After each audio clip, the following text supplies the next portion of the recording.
It's another week of Soccer's Morning Show. Soccer down here on a Monday. John here, Abe there. It's a no dilly, no dally zone. And that's why we came up on the two shot, because Abe has to go schwitz and go look at the Atlanta Falcons, who already have injuries. And after one game, I mean, Abe, the Falcons, man, your thoughts about what happened after I say match. Wow. It shows you where my brain is. Game number one with the Atlanta Falcons. What am I missing? Yeah, I mean, you're not going to take too much away from it if we're being realistic, but the injuries are the one thing that will carry forward and move on. So you lose potentially a starting safety or a guy that was going to see the field quite a bit, a young, promising pass rusher that's out for the season. So that's a tough go, but you also saw some good things, including the in-game debut, if you will, of quarterback Michael Penix. So not all is negative in this one. So, all right. So, Michael Penix, what'd you think? I thought he was pretty good. I thought there's a couple things you can work on and improve. He overthrew a couple of balls, which made us overcooked, just a little amped up.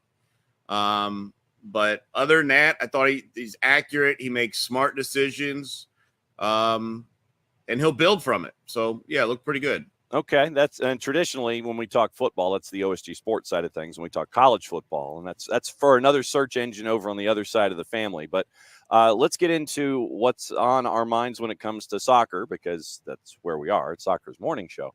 The Olympics done. First off, did you see Tom Cruise do any rappelling or closing ceremonies or anything? You just kind of like, yeah, okay, it's the closing ceremonies and it's heading to LA. Yeah, I know he was riding a motorcycle at some point. With an Olympic flag, so I saw he did some recorded something, but I'm just being honest. Like I was talking about it yesterday when I was hosting. Like I don't think I ever watched the closing ceremonies. Like I really don't. I watched the opening ceremonies. I watched the events all the way through until the very last gold medal was handed out at women's basketball. And I just don't watch the closing ceremonies. I don't know. Just because it's a large party. I mean, it's a party and everybody's talking and having a hooping time, and it's just like filling space for 4 hours. So, no, I completely and totally understand the idea of not watching an closing ceremonies. I mean, that's just kind of how things roll sometimes. You know, it's a closing ceremonies, and yeah, it's about a big party.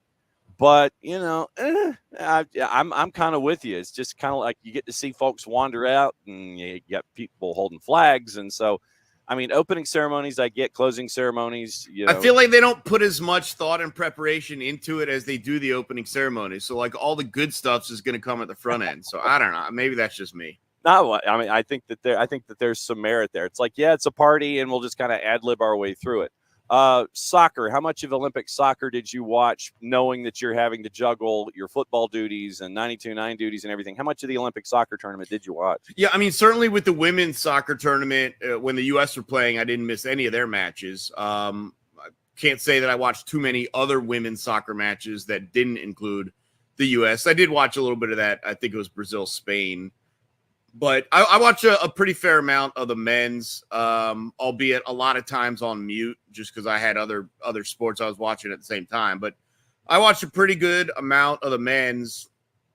I stepped into a meeting on the day of the men's final with France up 3-1 in the 58th or 60th minute, whatever it was. Mm-hmm. And then I step out and I see it's been equalized 3-3, and then I was able to watch stoppage time from there. So that was kind of a crazy result, just because of it looked like it was in the bank, and then it wasn't.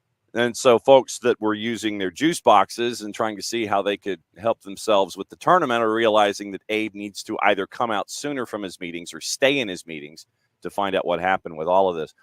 Women's national team, they end up, going all the way, getting gold medal. What did you think about the women's efforts in the tournament?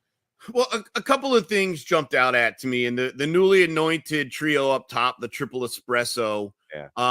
And they talk about it separately, but Emma Hayes talked about it. And then I also saw, I don't remember if it was Mallory Swanson or Sophia, but one of them talked about it as well. And what Emma Hayes has come in and done in 8 games, 10 games, whatever it is reignite I idea of fun back into it. And that seems to be a driving force for the offensive attack up top. And they're having fun, but they're also incredibly dangerous, and incredibly relentless. And even in a game, like in the final, where it's not just attack, attack, attack, there is quite a bit of defending, especially from Trinity Rodman as well.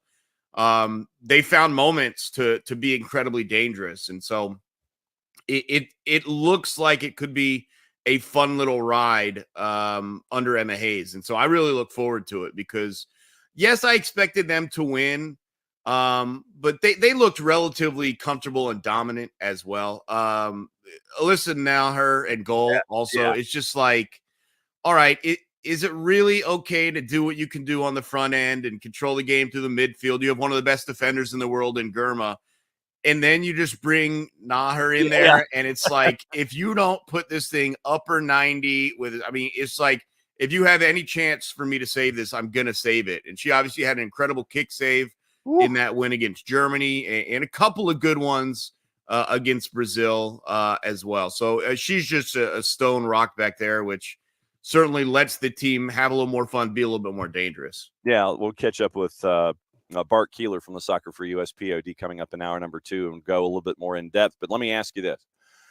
More impactful for the United States in history, Hope Solo in net or Alyssa Nair in net? Boy, I got you on a Monday, didn't I? Well, it's just like on the field, it's not a debate. It's not a debate between Hope Solo and Alyssa Naher, in my opinion. Hope Solo was good, but I mean, these are game-making saves that stick with you. In terms of growing the sport, building the game, like I would actually go like the era before Hope Solo, because that's really what we're talking about. We're talking about like growing the game from that perspective, or like performance of the game. Mm-hmm. So I would really go before Hope Solo, the Brianna Scurrys of the world. Maybe you have that discussion in terms of growing the game, but on-field performance, it's the current keep all the way. Okay, because I know that we always kind of like to compare eras and things like that and figure out, okay, who's the best here. And I know that with this particular lineup, now that we're transitioning away from the U.S. women's national team with all of the big names, and you're getting the younger players now finally in and getting reps under Emma Hayes. Obviously, I think the future is very, very bright when it comes to the women's national team. I know that you have to shore some things up, with transitions of players and things like that, but I'm really looking forward now to what, if Emma Hayes can do this, and I'll put that's the wide-ranging this in quotation marks, with an Olympic tournament. Now you're giving Emma Hayes time after this to continue to chase after tournaments and get you ready for what is going to happen in a Women's World Cup in 3 years' time. So she's got a runway. It's a hell of a start. Yeah, and look, there are some young players that weren't even on this team that you already know are phenomenal. And you see it in the NWSL week in and week out. And the good news is you're not necessarily looking at, like in previous tournaments, it feels like over the last 5 or 6 years, you're always checking a box of, all right, this player's done after this tournament. That player's done after that tournament. You're going to lose 2 here after the World Cup. That time of transition that you spoke about with no Megan Rapinoe, with no Carly Lloyd, women like that. But now you're getting into a situation where you look like you might have the same extended team for a 6-year run, or over the course of an Olympics, a World Cup, and another Olympics, maybe over the course of 4 years, however the time may be. It doesn't seem like it's going to change a lot unless other players step in and surpass. And so, yeah, what you've done now after a couple of months and 10 games into an Olympic soccer champion and the potential moving forward. Look, women's soccer is very competitive, but it does feel like you could be entering another phase of like the U.S. is just going to win tournament after tournament. And that's what we're all hoping for. 2 days left technically 3 if you include today. So 3 days left in the secondary transfer window for U.S. clubs in Major League Soccer, July 18 to Wednesday, August 14. And I know that we're later on in the show, we're going to get into the reports coming out about Atlanta United chasing players, first bids being turned down, those kinds of things. Where are you when it comes to what Atlanta United has done in the window, getting Alexei Miranchuk and the possibilities? Where are you when it comes to your monitoring? Are you just kind of sitting there and going, okay, if something happens, cool? Are you looking forward to something before the deadline in the midweek? Where are you right now when it comes to the rest of the transfer window? I am where Garth Lagerwey has told me to be, and not intentionally. And it's not because he directed me. It's because I listen to what he says. And what he has been saying this whole time is we're going to try and rebuild this roster with these sorts of players. But he also said on this sort of timeline. And the timeline was not before this current transfer window close. It's over the next 3 windows. So at this point next year, this is where I think they're going to be as fully built as they are planned to become.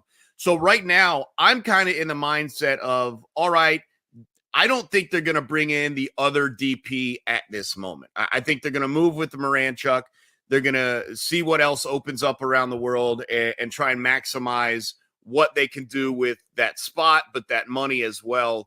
And also see what turnover you have over the course of the season.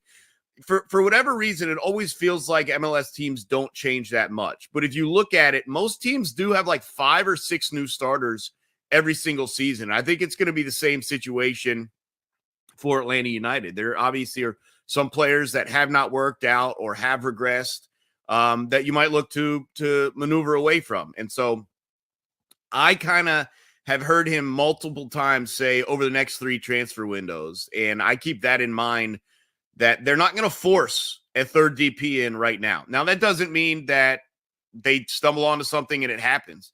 But they're not going to force it just to force it. And so I'm interested to see if they do bring anyone else in, what their thoughts are. But I'm kind of settled on, like, they'll bring in Miranchuk. They'll hope he adds a couple of things to the midfield, to the attack, see who benefits from it, and then kind of reassess after the season. And I do expect that with Miranchuk, this is a team that can make the playoffs. I know you've gotten that incredibly tough game against the Los Angeles Galaxy when you do get going in 12 days' time, but there are winnable games on that schedule. You are kind of right in the middle of being where you are in the playoffs. Obviously, you're not going to be safely in the playoffs, but you're going to be right there battling for it. So, a couple of results, a couple of draws, a couple of wins, and you can find yourself there. And then kind of like last year, man, anything can happen. You took the eventual champions to a third and deciding game. You were the only team to beat them in the playoffs last year. So we'll see how that plays out. But I'm kind of expecting them to slow roll it. Miranchuk will come in and hopefully he gets in quickly. And I don't know, I just kind of feel like that's going to be the extent of it. None of the other rumors seem to be catching on for me. I don't know why some of the previous ones, the Miranchuk rumor, obviously the Wiley transfer, the Almada, all of those I kind of like dialed in. I was like, all right, this feels real. It feels like I've seen some of the other reports, other rumors, and, offers being rejected and other players in the eyesights and all that. I don't know. For some reason, I'm just not buying in on those. 9 players, if my math is right, have their contracts ending at this calendar year. Brad, Dax, Jamal, Daniel Rios, Ronald Hernandez, Nick Firmino, Efren Morales, Tyler Wolf, and Jay Fortune. Those are your 24s. And there are some decisions to be made there without question. There are some folks that you sit there and go, okay, I know that we have to lock this individual down. But in those 9, there are some decisions that are going to have to be made. Yeah, and I think it starts with what you're doing with your DP, right? I mean, if you bring in a full in head of the snake striker, I don't know if you're keeping that many attackers. And on the flip side, if you bring in a winger as opposed to a guy, you probably are keeping Rios and TRA, and then you have to figure out what were you doing with guys like Tyler Wolf. But I also think there's a couple of names you didn't mention that could be moved as well. And that's the thing that's interesting to me. Guys that either have not produced, and look, we've complained about it all year, but there's issues on the left side. Who from there needs to go? I know you mentioned Tyler Wolf, but he's not one of the names I'm necessarily thrusting away.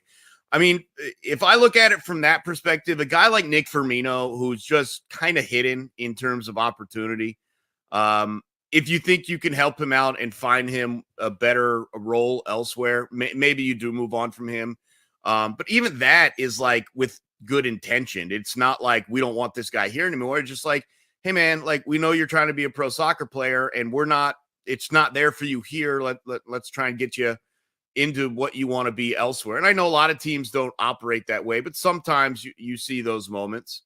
So I mean, maybe in that realm, but I mean, that's a good list of players that all have a role here right now. But that role could change. The need, the depth could change with the addition of a DP. And it's kind of just, are they in the center or are they out wide? And what does that mean for the guys who are currently in center or out wide? All right. So what's your plans for the next 7 days before we catch up again? That is a good question. A lot of American football is probably up for grabs here. And, you know, I'm watching some of these little friendlies that are being played around the country here between some of the European squads. So that's been enjoyable. It's tough to get into just because I don't feel like they want it. They don't care. Kind of like it's a TV program that you've got to be locked into. Yeah, sure. It's their preseason football, and some guys are going after it and some guys aren't. Yeah, I don't know. I mean, I kept waking up so early for the Olympics that it might not do me bad to go to bed early. The problem is the Braves are on the West Coast. So that kind of where I could be going to bed at like 8:00 if they had like some 4:05 games. I'll probably be in bed at like 1 a.m. watching them after a 10-10 start. So that's gonna be a little rough. Yep, Abe Gordon at 929 The Game. As always, my friend, great to catch up with you as bat and leadoff on Mondays to get your thoughts across the world of football, this football, while you're balancing American football and everything else. I appreciate you, my friend. We'll catch up with you next week. Yeah, next week we'll have a full and complete roster that shouldn't have too many adjustments, and we'll start gearing back up for the last 9 regular season games. So looking forward to it. Abe Gordon, 929 The Game, bat and leadoff with us here on a Reaction Monday. It's always great to catch up with Abe and find out what is in his mind. He mentioned transfers. So here's the rundown of the show this morning. We'll go through all of the news and get through the latest info that we have with names that have been tossed around, specifically Steven Bergwijn and Beal, just Beal, because there are multiple Beals out there. And this is the Bahia Beal that will have, we do have some update there. And once again, we don't know anything else. I don't know any other players doing the cursory Atlanta United search on the 280-character app before we came on this morning. There's the updates on Bergwijn, the updates on Beal. Have not seen anything else. There have been some other clubs in Major League Soccer that have made moves. We'll get into those. And we also have all of the news of the AM. There's stuff domestically in college. Big news out of North Carolina in the college ranks. We've got some stuff involving Premier League. That's the league I was trying to figure out. The news out of Premier League teams and the news of the morning. The Twos had a big win last night with the game against Toronto FC 2 up at the Fraction. The win streak is now at 3 as they are working their way up the ladder in the Eastern Conference. We've got highlights later this morning, probably closer to noon because it's, guests and things and doing a show. Once this is over, we'll edit the Twos review, and you will also get to hear on the app the conversation that we had with Daniel Russo. Daniel came by for halftime last night, caught up with Jarrett and Maddie, and we got his update about his recovery, and that'll be posted to the network as well. So if you don't have the Soccer Down Here app, go to our friends at Spreaker. That's like speaker with an R in the middle. And then you do the search for Soccer Down Here. You get to set your notifications. Unless you're an OG and you actually might have the Soccer Down Here app still on your phone like I do. For some of the OGs, they still have the Soccer Down Here app. And so, but right now, the new version, go to Spreaker, speaker with an R in the middle. Go to Spreaker, search for Soccer Down Here, set your notifications, and then when something is new and up on the app, then you'll know. But a big win last night for the Twos. They hopscotch a couple of folks, and they're climbing. And I think they've got a couple of matches in hand on folks in front of them. because of the 2-3 week layoffs that they had, which was very, very strange. But a match in hand with folks immediately ahead of them, and 2 matches in hand with folks who are 8th in the playoff picture. So there's some work that can be done, but most of it's going to have to be done on the road for Atlanta United. I think there's only 3 home matches left this year, and it's going to be work for them. But Two's review, you catch up with head coach Steve Cook, you caught up with Caden Moore, and you also get to catch up with Nick Firmino. So really cool last night to be up at the Fraction. The game's on the network, and you can go to our Mixler site, soccerdownhere.mixler.com, and you can listen to the match after the fact. And you can go here. You can listen to the match, and you can catch up with all the matches that we've had. If there was a high school match that you missed, you can go there. But that's the Mixler site. You can click on that. Once again, set your notifications. Download the Mixler app as well when we have a live event going on. And you can listen in and be one of the first ones in line to catch up that way. So all of our live programming, once again, you want to listen to it live, go to our Mixler site, soccerdownhere.mixler.com. You can catch up with things at soccerdownhere.net. You can catch up with things on the Soccer Down Here app through Spreaker. So all of those places are where you can catch up with everything SDH. So opening kickoff brought to us by our friends at Kickoff Coffee and kickoffcoffeeco.com. That's your QR code. For those of you who are watching, however you are watching, you could do that on our YouTubes, on our Twitch, or on our 280-character app. And then what you do is you click on that QR code. It gets you to Kickoff Coffee and kickoffcoffeeco.com. Use the code SoccerDownHere15. You get 15% off your purchase. They, in turn, take 10% reinvested in cool stuff that they have earmarked, youth games, youth initiatives, and stuff like that at Kickoff Coffee and kickoffcoffeeco.com. Putting my hand over our friends at Alliance Nurse Corps because we'll get to that QR code in just a sec. The Premier League is starting this weekend. The lower divisions, and if you follow Jessica Charman, you'll know that the lower divisions started this past weekend. And God bless Paramount Plus for having the EFL deal, because now I really am locked into Paramount Plus and the Golasso Network and all of their broadcasts, because I was locked in there watching all the lower division stuff this weekend. We actually have our first gotta go. One match in, and we actually have our first dismissal, parting of the ways, however you want to call it. And if you're a wrestling fan, Wade Barrett is less than pleased, and I think that he should be gathered for a soundbite on all of this about his beloved Preston North End. Ryan Lowe left the championship club by mutual consent today, earlier this morning. One match, new season. Ryan Lowe, gone from Preston North End. Lowe led the club to 13th, 12th, and 10th in the second tier during his 3 seasons in charge, but they lost their championship opener 2-0 at home to Sheffield United on Friday. And after discussions with the board yesterday, he's out. Mike Marsh, Peter Murphy, Chet Evans set to temporarily take charge of the team for this week's matches against Sunderland and Swansea. So you're already into schedule compression in the championship, which is beyond crazy to begin with anyway. But it was intriguing to say the very least that after one match and one match only, you already have a dismissal in the lower divisions. And let me see if I can do this real quick. In England. That's close. As Jason does that far better than I do, but I figured since that was where the story was, I figured, try to get that a little closer to where we are. But yeah, one match in the championship in England, and we already have a coach that is gone. And he was in the mid-table for 3 seasons, but you lose right out of the blocks to Sheffield United, who were relegated after one of the worst seasons you could have in the Premier League in Premier League history. So that you lose to them 2-0, which I wouldn't anticipate to be any kind of an earth-shattering kind of a thing. But meetings on Sunday, one match in, you lose 2-0, you're like, yeah, we probably need to split.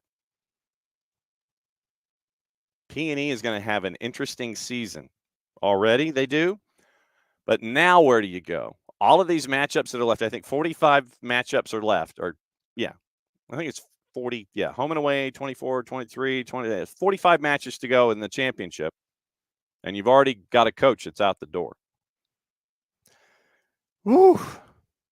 That's opening kickoff, brought to us by our friends at Kickoff Coffee and kickoffcoffeeco.com. That's your QR code for those of you who are watching on Twitch, on the 280 character app, or on our YouTube channel.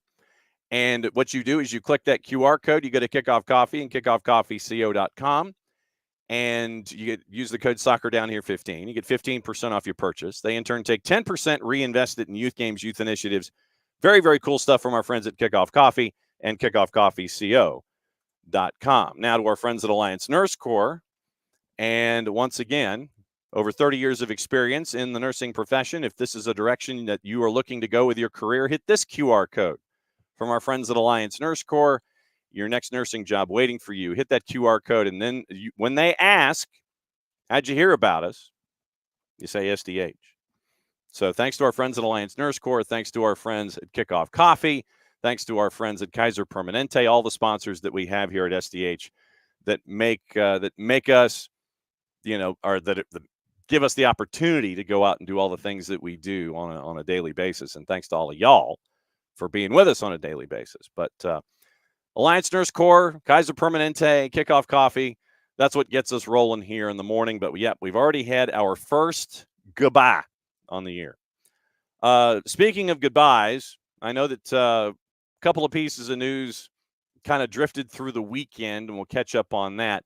The pictures of Caleb Wiley wearing the Strasburg jersey are now officially official, as Caleb has now been loaned out, and this was anticipated.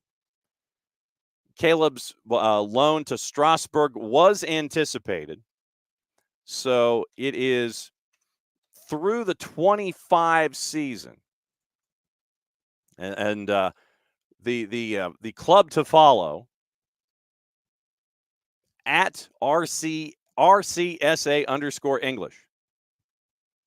That's Strasbourg Alsace. That is the Racing Club de Strasbourg Alsace English site. So at RCSA _English, unless you want to read it in Dutch, and or if you just want to read it in French. But they have 3 separate accounts, and you can follow Racing Club de Strasbourg Alsace. Pictures came out this weekend. Caleb Wiley loaned for the 24-25 season. So this year, Caleb's getting loaned to Strasbourg, officially official. And they have put out, let's see, the English website. So let's see. They actually admitted, the club actually admitted, okay, you can stop checking your phones, because they did have a boatload of Caleb Wiley photographs that were posted. 2, 3, technically 4, 5. Okay, 5. So Strasbourg posted 5 different Caleb Wiley pictures from inside their stadium to sit there and solidify the fact that the loan did take place. So Caleb's there on loan for the 24-25 season, and that'll be the next step in his career.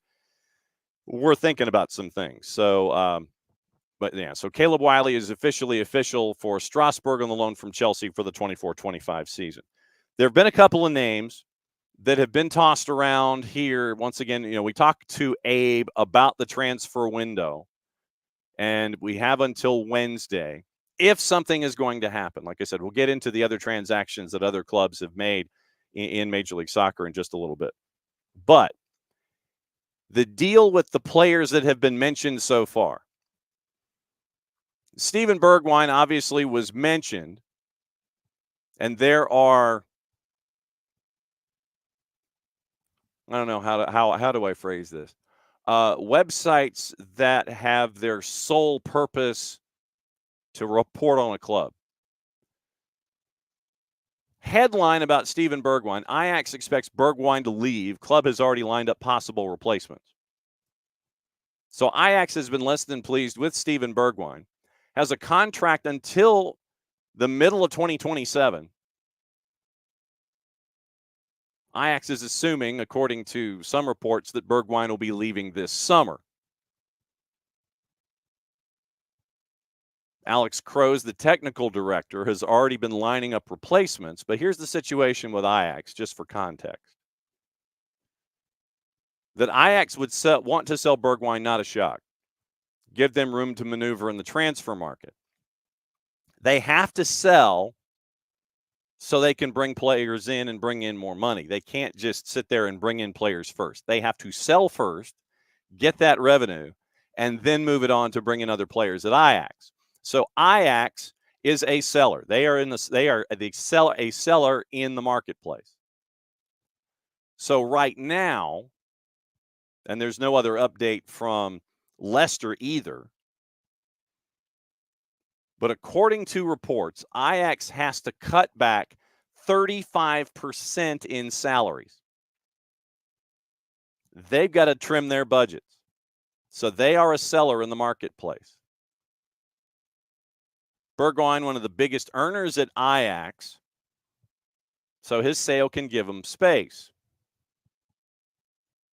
Once again, the Bergwijn number was 15 million euro from the Ajax side of reports. For Bergwijn, Leicester apparently ready to pay more than 20 million.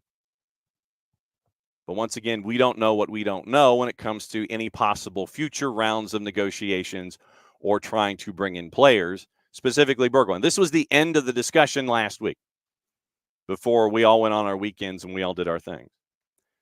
So Atlanta United kicked the tires accordingly, apparently, to 15 million euro on Steven Bergwijn. Leicester allegedly prepared to pay more than 20. Bergwijn transferred from Spurs to Ajax in the summer of 22, so 2 years ago, for 31.25 million euro, 31.25 million euro. Hat trick in his third official match. Summer of 23, Bergwijn was appointed captain. Second season didn't do well. And folks have not been impressed with Steven Bergwijn after his hot start. So if something happens in the next couple of windows, once again, the last numbers we had, Atlanta United was at 15 million euro. Leicester apparently ready to prepared to pay 20. Ajax is losing money on this deal, but they want to bring in fresh talent. They got to sell. So even if Atlanta United does not end up getting a Steven Bergwijn, or the Steven Bergwijn in this case, once again, if you follow Ajax and you follow soccer over there, Ajax is a seller. Bergwijn will be sold at a loss. They've got to trim salary, and so they've got to get rid of the high-priced talent that they have. And so Bergwijn right there is at the top of their list. The other name that was mentioned late last week for Atlanta United was Beal. Literally, that's it. Beal. I mean, it's not like, Jessica Biel. It's not like other, it literally is just Beal. That's it. Contract expires at the end of 2028. Transfermarkt has his current value at its highest point, 4 million euro. Right now at Bahia, primarily a left winger. Right winger and a second striker is where he has also done duty.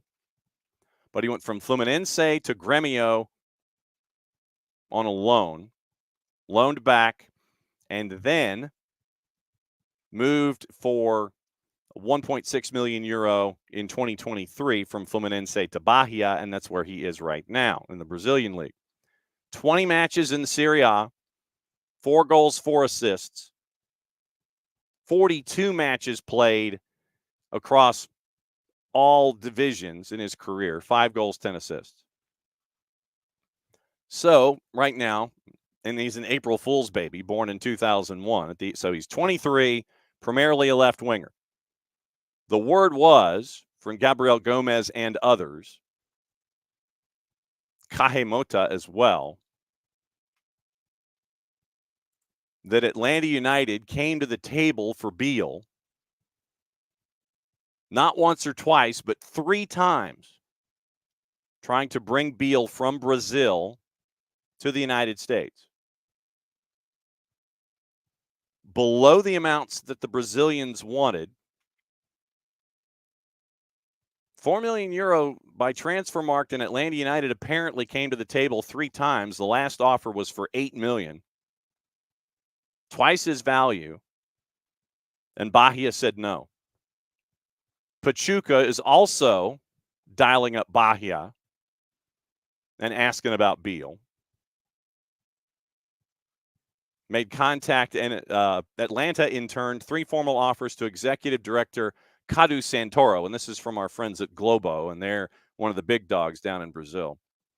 All rejected by Bahia, which considers the amounts low and does not intend to lose players for the decisive stretch of the Brasileiro and the Copa do Brasil. 41 matches played, 5 goals, 10 assists. And then there was an interview that came out with Beal. Let me see if I can find it here. From Bahia Noticia. So it is a local tied reporter, however you want to phrase it, website. Bahia Esportes, Bahia Noticias, and it's a Brazil site. And so yesterday, there was a discussion with Beal in the mix zone. On the field after Everton Ribeiro's departure, Beal spoke to the press in the mix zone after their 2-0 win over Vitória yesterday. Striker analyzed the return to winning, spoke about the proposal he received from Atlanta United. Quote, "It's always great to win again. We had a really good week after the win against Botafogo." Irony alert. "We won. That's what matters. In the second half, we left a bit to be desired, fell way behind, but now we have the whole week to win it again and keep winning." Beal thanked the American team for their investment, but said he preferred to stay in the squad.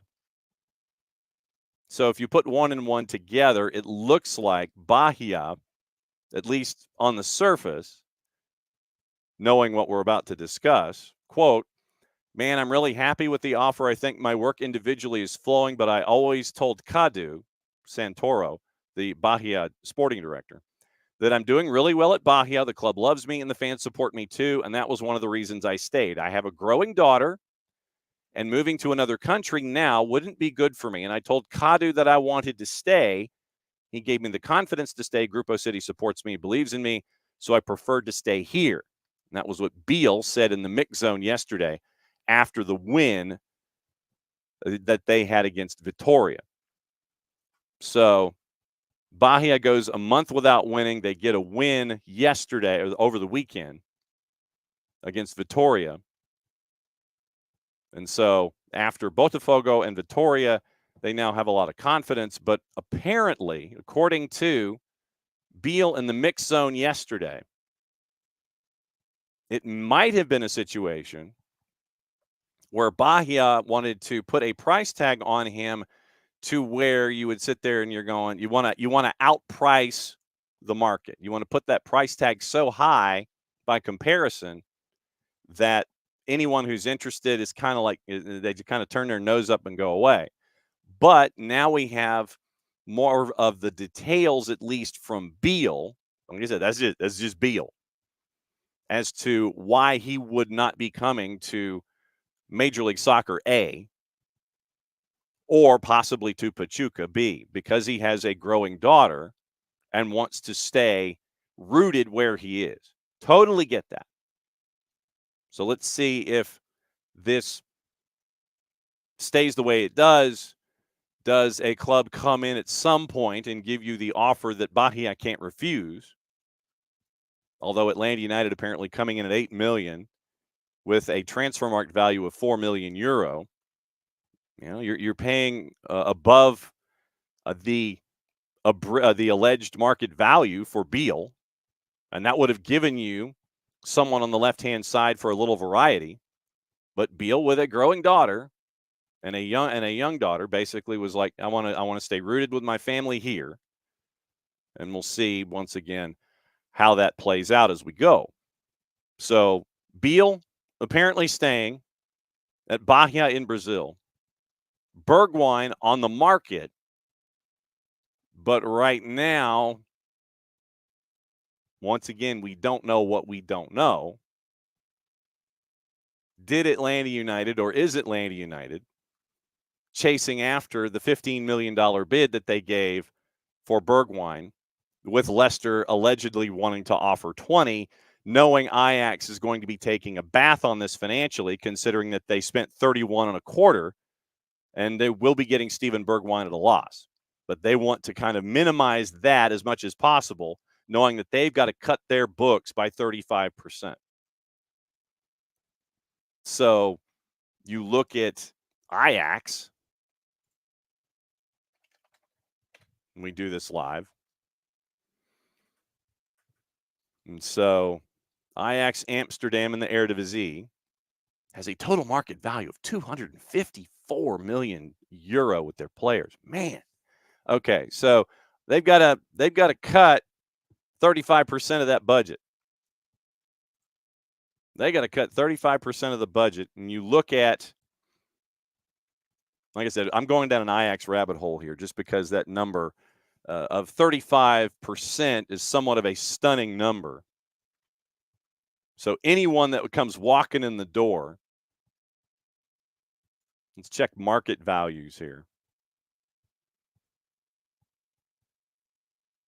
Market values of where is Steven Bergwijn? Steven Berghaus. There's Berghaus. Bergwijn. Okay. Bergwijn's value right now currently is 18 million euro. Under contract through 27. They need to flip this. So let me hit the arrow real quick and flip the numbers.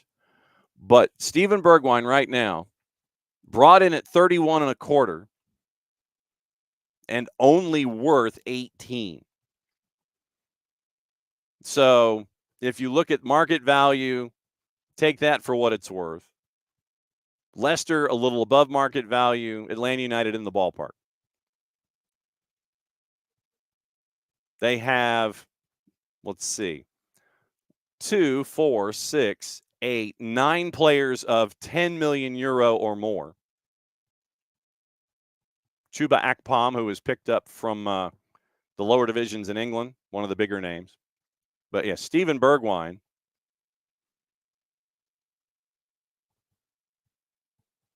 Right now, listed as team captain, under contract through 27, market value of 18 million when they paid 31 and a quarter.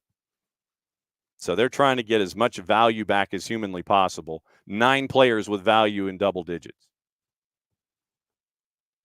Ajax just in general will be a club that will be worth watching because of the budget cuts that they need to make. So we'll see what Ajax has in mind as we go forward. But once again, we don't know what we don't know. Most of the time, we don't know names until they're brought out by the other side of the equation. It's the sought after players are the ones that win that side of the club interest from the players' home market and the players' home interests. When those reports come this way, then we find out. You don't find out much from Atlanta United when it comes to negotiations, and you don't want to. You don't want to do that. You don't want to sit there and say, well, yeah, we'll pay this, we'll pay this, we'll pay this. You don't want to do that in the open marketplace. Everything held close to the vest. So like I said, we don't know what we don't know, and we still got until the middle of the week to see if Atlanta United makes a move in this window. Do they stand pat, or do they tweak? What we'll find out. But just because you have that money in your pocket burning a hole in it doesn't mean that you need to spend it. So that's where Atlanta United is. A couple of other transactions in Major League Soccer that came across the table, and there were a couple of interesting ones. You know, we'd mentioned that back on Friday that MLS had terminated the contract of Aaron Bupenza. So FC Cincinnati doing what they're doing fairly well without him. And so contract terminated. RSL acquired Diogo Gonçalves from FC Copenhagen. That news came across. A couple of other moves. CF Montreal acquired Jaquil Marshall-Ruddy from Toronto. And this one I found interesting. Up to $1.3 million in GAM and Garber bucks, plus a sell-on fee from Toronto FC to CF Montreal. 850 in guaranteed GAM split across this season and next. Toronto could get another $400,000 in conditional GAM and retain a sell-on fee of Marshall Ruddy's next transfer. Marshall Ruddy signs a contract extension through Montreal through the 27 season, along with a club option for 28. He was their youngest ever signing at the age of 15. 2021 at age 16. Now, Toronto coach John Herdman made him the youngest ever call-up in Canadian men's national team history. So, Marshall Ruddy, after Caden Clark comes in from Minnesota United, that one kind of flew below the radar as well. Caden Clark comes in from Minnesota United. Now you've got Jaquil Marshall Ruddy coming in from Toronto FC. Raheem Edwards and Huon joined in the offseason. But this was an interesting one. Up to $1.3 million in Garber bucks, plus a sell-on fee for Toronto as Jaquil Marshall Ruddy goes from Toronto to Montreal. Looking for offense, and you might get it. Then NYCFC loaned Tallis Magno to Corinthians. You sit there and you're like, man, Tallis Magno, he could have been. You look at him as someone in Major League Soccer in the right environment. Loan Tallis Magno to Corinthians through June of next year. Corinthians have an option to extend the loan until the end of the calendar year in 25. And Tallis Magno signed a contract extension through December 27, signed as a young DP 3 years ago. Helped to win MLS Cup, 19 goals, 101 matches. Nick Cushing really hadn't used Tallis Magno all that much. Just 3 league matches, no starts. So now your wingers for NYCFC, Hannes Wolf, Agustin Ojeda, and Julian Fernandez, Santi Rodriguez can also play wide of the 10, but you've loaned Tallis Magno out. So you've got that going on with Tallis Magno. And so Tallis Magno's out the door. Then a couple of other pieces of news involving possible moves.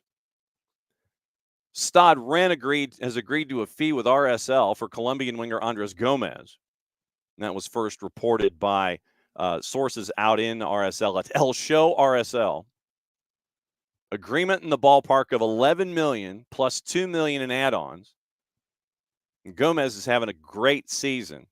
13 goals, 9 assists, and 23 appearances. So Stade Rennes came knocking on the door, and they're like, hey, we'd like Andres Gomez. And it looks like it's going to be a great piece of business for RSL. $11 million plus possibly another $2 million in add-ons to pick up Andres Gomez. And so Diogo Gonçalves in from Copenhagen. And then Andres Gomez out. So you wonder, winger out, Gonçalves in. And so they firmly believe, Kurt Schmidt told Tom Bogert, you have to strike while the iron's hot. And so you end up with Diogo Gonçalves coming in with a transfer of about $3 million. You're in the process of flipping Andres Gomez for 3 times that, if not 4 with add-on. So once again, Gonçalves in from Copenhagen for about 3. Gomez possibly out for 11 plus 2. Big piece of work. So Diogo Gonçalves from Copenhagen. Kurt Schmidt told Bogert, no guarantees, only one team happy at the end of the year. So if you want to be that one team, you have to strike while the iron's hot. 11 goals, 6 assists in 2,500 minutes last season. 21 goals, 8 assists, and 57 appearances across all comps for FC Copenhagen.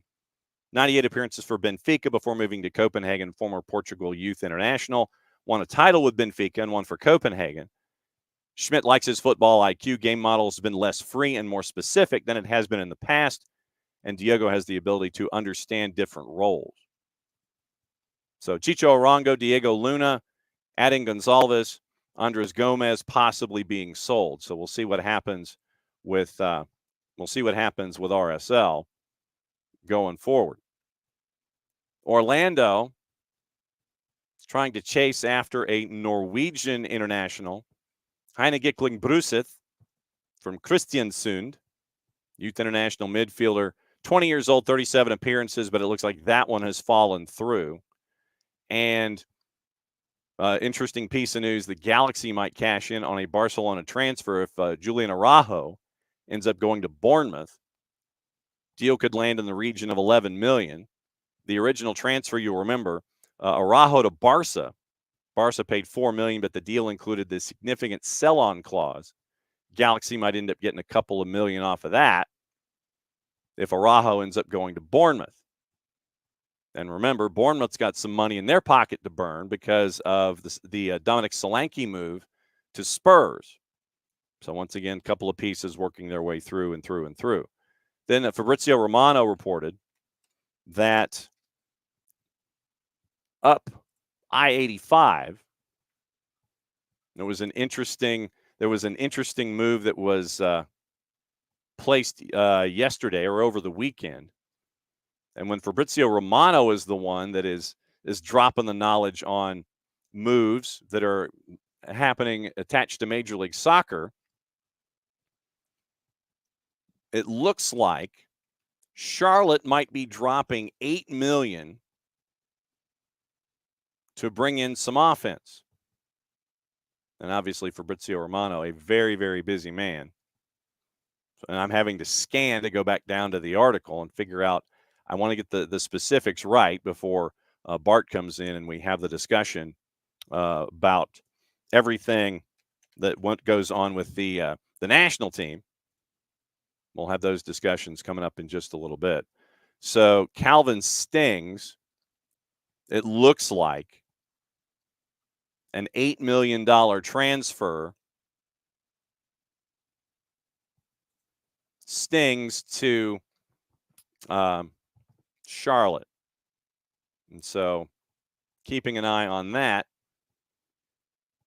So on the night that Feyenoord needed him, it was revealed that Calvin Stings will continue his career at Charlotte FC. And the question is, why? Why is the cup winner letting one of their better players go? And so, once again, translated from our friends at VI in the Netherlands, Charlotte FC prepared to pay €8 million for Stings, an amount that could rise to 10, and Feyenoord agreed. Now it's up to the player. If he says yes, he's gone, and the chance of that is big, according to VI. He'll still visit the club in the city, but no one doubts that Stings will continue his career in Major League Soccer. And so, of course, then you go behind a paywall, which we are not going to do. So Calvin Stings, Lazio in conversations, Charlotte front office. So it looks like Stings, according to Carol Walton, finalizing a deal to bring the 25-year-old attacking midfielder in on a 4-year deal, $8 million transfer fee. Carol says the deal is very close and it's big. Booked medical tests for Calvin Stings on Monday in London. I don't know if that's a halfway point, because if a halfway point might be in the middle of the Atlantic. So medical in London, supposed to be today. Deal completed allegedly tomorrow, according to Fabrizio Romano. 4-year contract, $8 million to Feyenoord from MLS side Charlotte. So that's where we are. That's it for hour number one. And what that means is in hour number two, we start things off. Now we have to ask. I've got to ask now. Is Bart on his second cup of coffee? Yes, I am, John. Yes, Nice. I am. Nicely done. Okay. So what's the mug? We have to ask what the mug is. We got the Arsenal mug this morning because we have Premier League starting this weekend. Yes, we do. And so how optimistic are you, sir, about your Gooner Gunners? As optimistic as I was last year, which means I think that second place is solidly ours. Look, unlike Canada, when they cheat, they can't win anything. Don't make me laugh. Manchester City cheats, not only cheats, gets away with it, and still wins. Oh man. Oh, you see, you got me all laughing all of a sudden, and you can't do that right now. Man's on medication, so he can't. So he doesn't cough on the air. And so what do? You make me laugh. So I can't promise that I won't do that the rest of the segment, John. I know. All right. So I know that I wanted to start discussing a lot with the women's national team, and I want to kind of go through a lot of different things with it. But can Emma Hayes' impact be overstated, or are we still underselling what Emma Hayes was able to do in a very short period of time?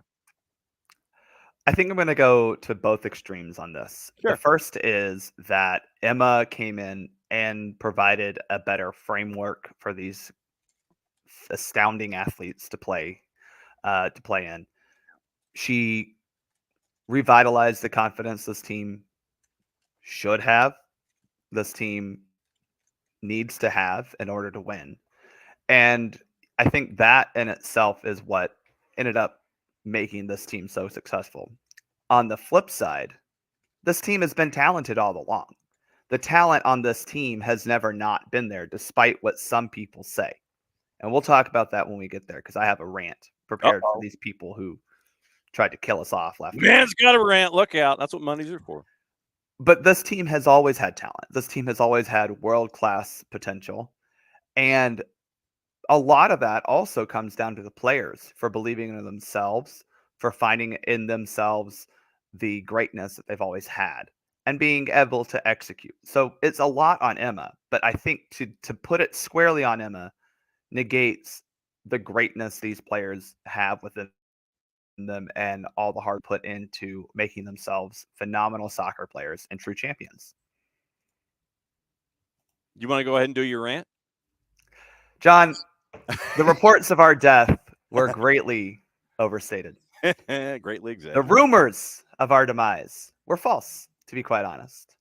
There were people telling us that the world had caught up, people telling us that our league was trash, people telling us that the U.S. wasn't producing enough talent to win at the international level. And let me just say, those people are clowns, John. They are clowns because they don't have a gold medal after this. You know, we do.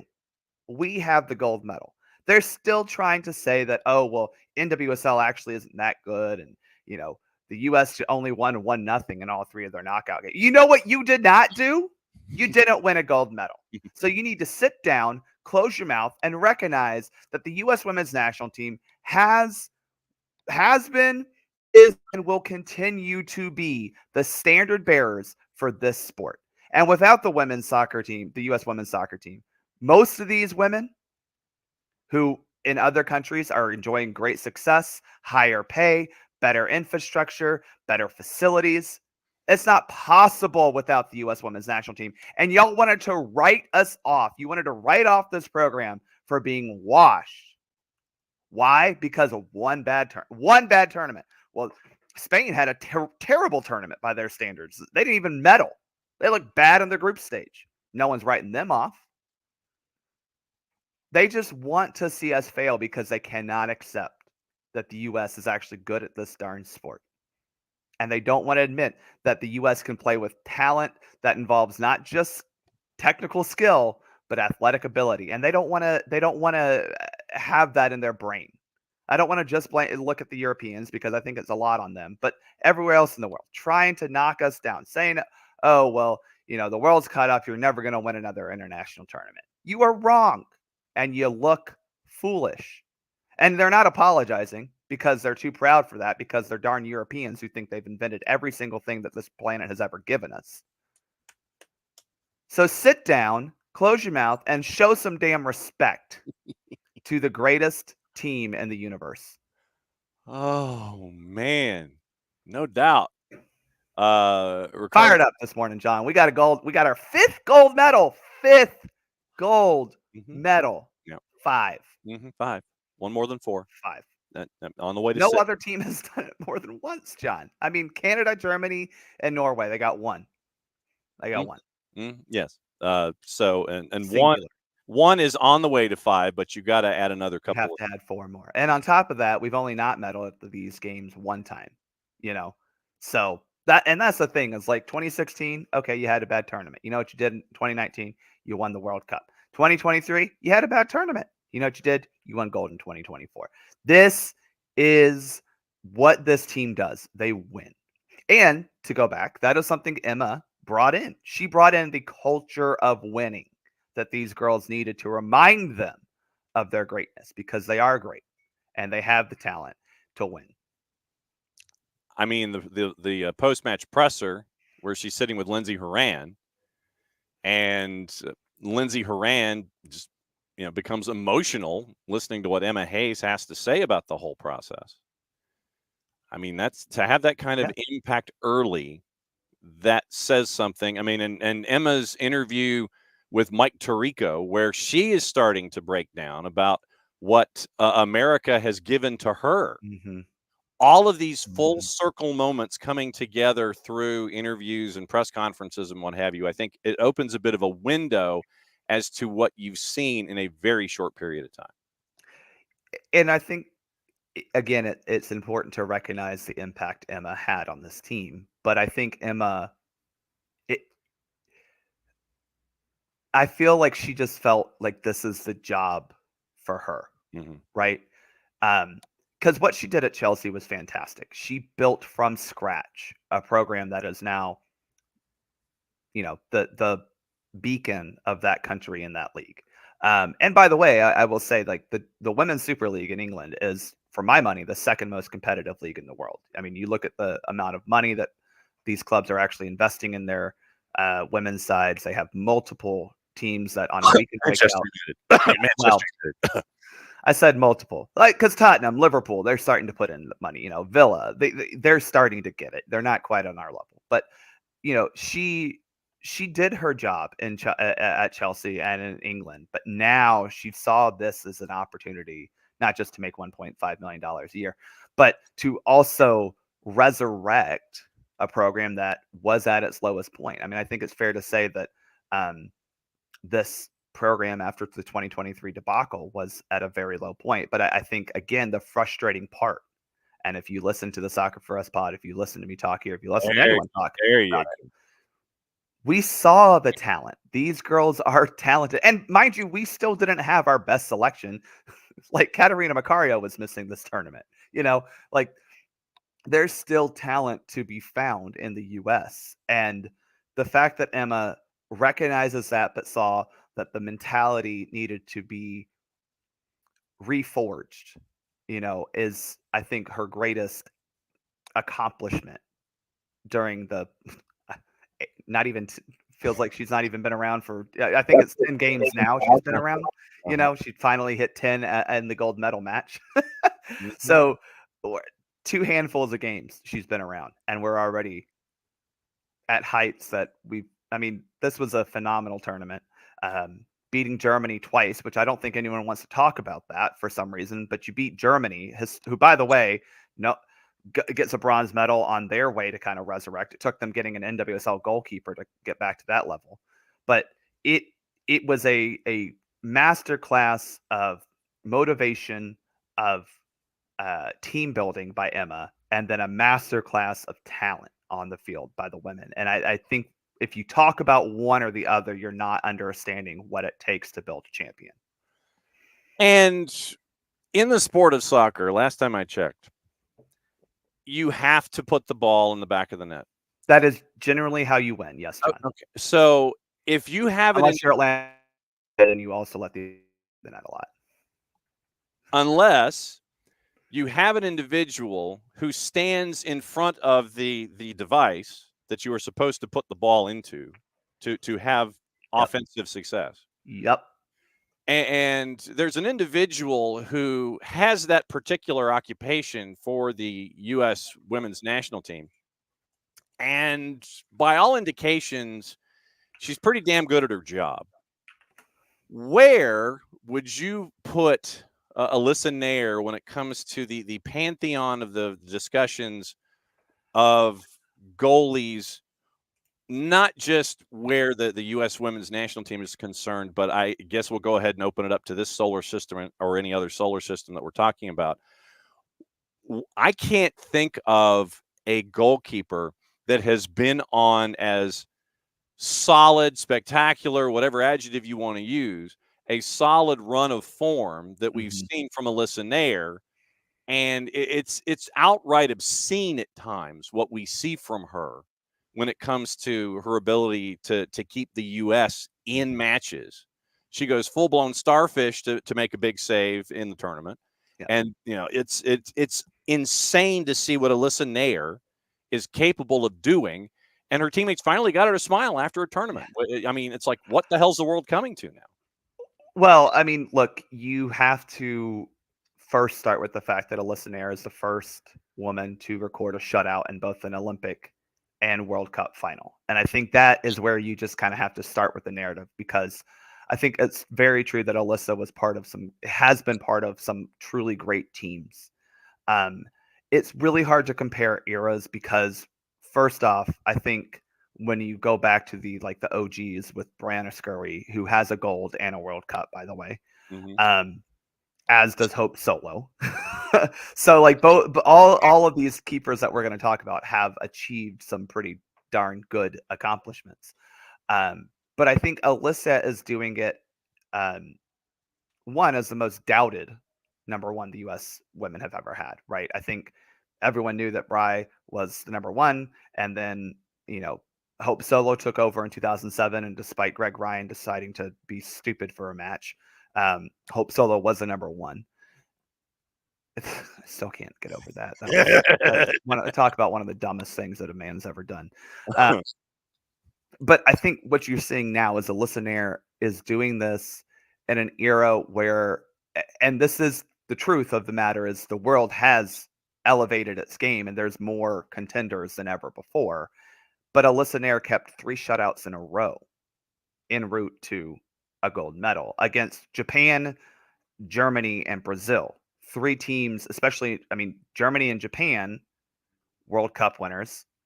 Brazil, perennially a great and attack-minded team. Those things, again, can't be lost. This woman has pitched shutout after shutout after shutout in big-time moments. And then I think when you just think of the Alyssa Nair career, it's the big moments. You think about 2019, the PK save against England in the semifinal. You think this tournament, the starfish save against Germany, you had 2 big saves against Brazil this match. You even think to some of the lesser tournaments, talking about, getting 3 saves and a penalty kick make and a gold cup. And by the way, doing it last summer at the World Cup as well. Those moments, to me, give her more notoriety than Solo and Scurry. But she's also, I think what does it for me is she's had to face more big moments. When you think of Scurry, you think of the 99 World Cup, the penalty shootout to win it, right? Yep. But let's be real honest. The tournament up to that point was not exactly contentious for the 99ers. And that's just the reality. It wasn't, China was obviously the team you're going to have to face and beat, and you did. For Hope Solo, 2003, 7, and 11, specifically 7 and 11, it was a little disappointing for her specifically.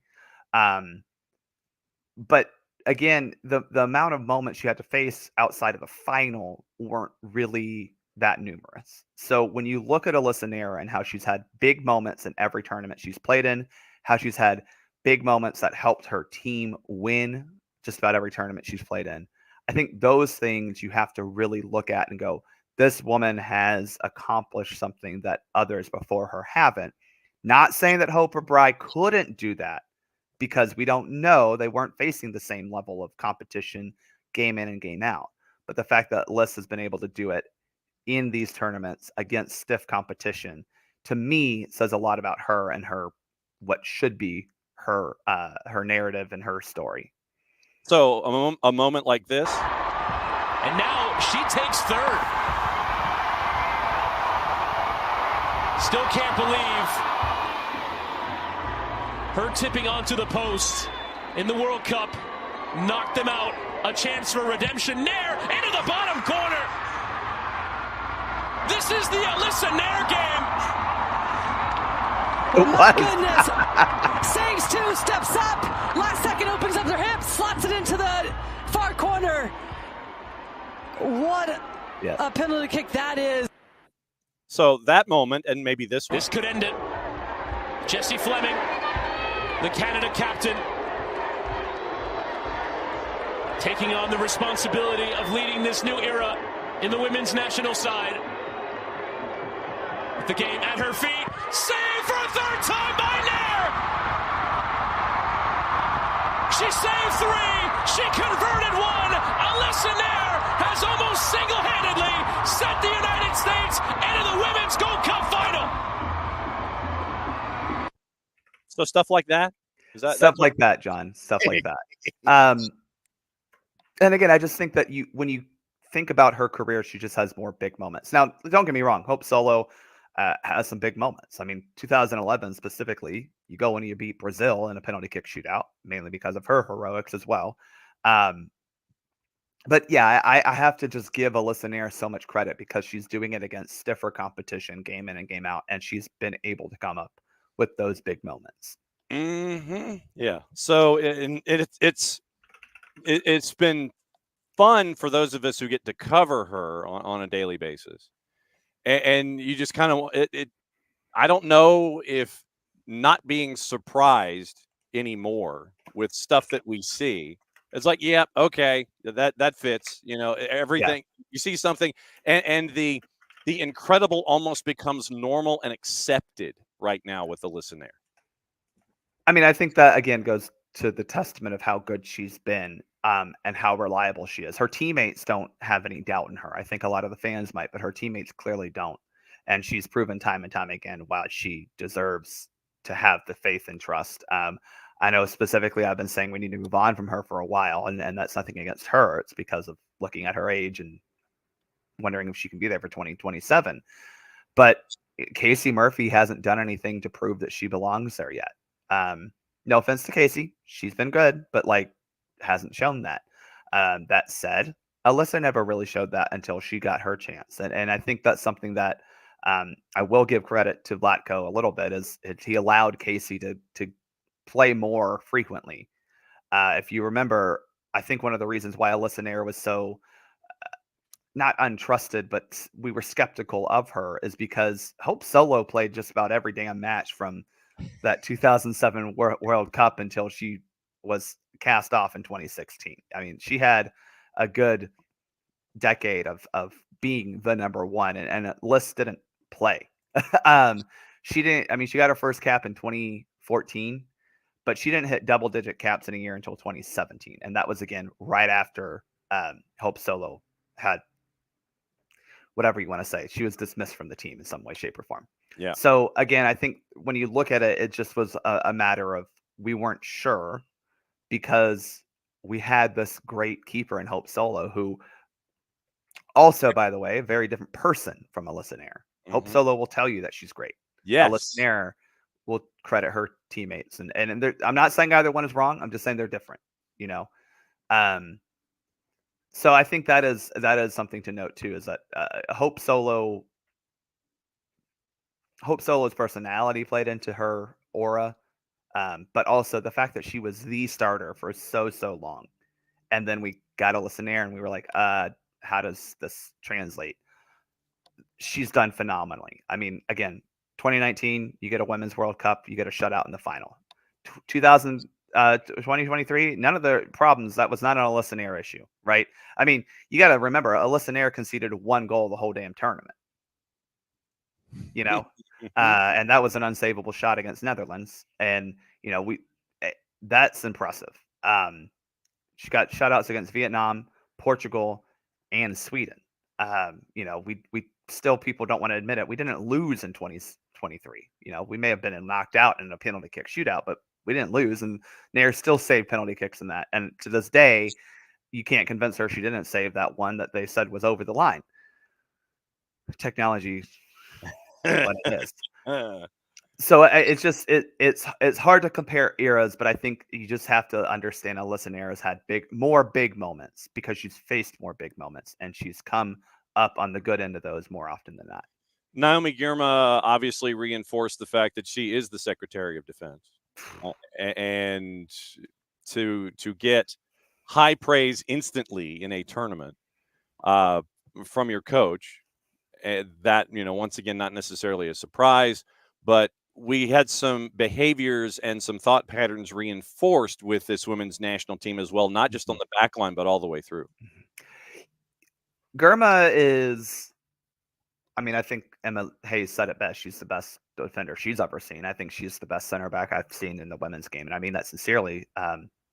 But she's also filling in for a long line of outstanding center backs on the women's national team, from, Sauerbrunn, who she in theory replaced, to then to even going back to Joy Fawcett in the days of, Carla Overbeck as well. Like, I mean, we've had some phenomenal defenders in this program, but Girma has taken all of her athleticism, all of her on-field smarts, combine it with the just gracefulness that she plays with, and use that to create a center back. Even with Davidson, who played really well, you were talking about Girma, and she's clearly a leader on the field. I mean, she's still very young, but she's the vice captain for a reason. She's vocal, but she seems to be also able to control and lead herself well as her teammates. And that, to me, is where the U.S. looking forward is in such great hands with Naomi Girma, not just as a great defender, but as a leader on this team.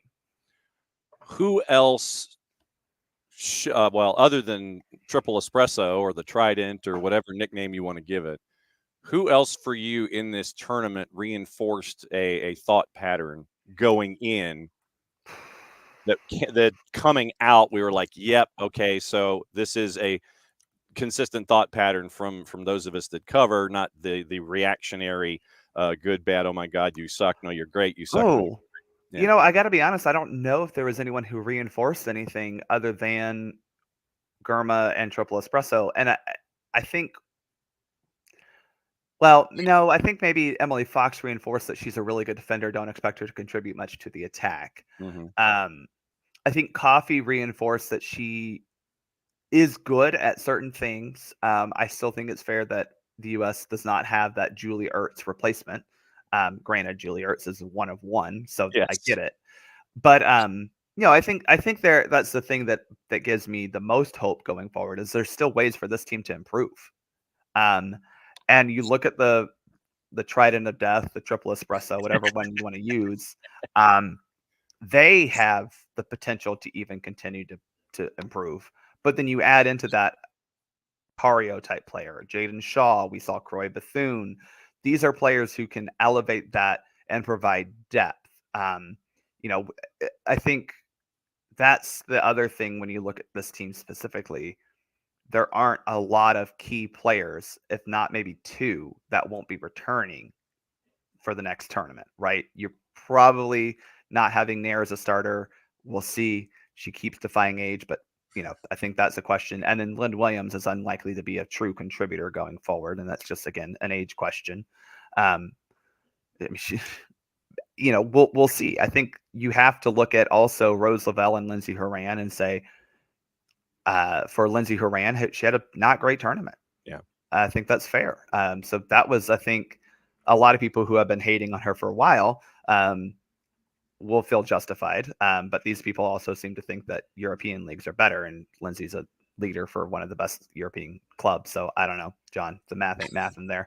Yeah. But I think Horan and Lavelle have a lot more that they need to prove, because there's a lot of talent behind them.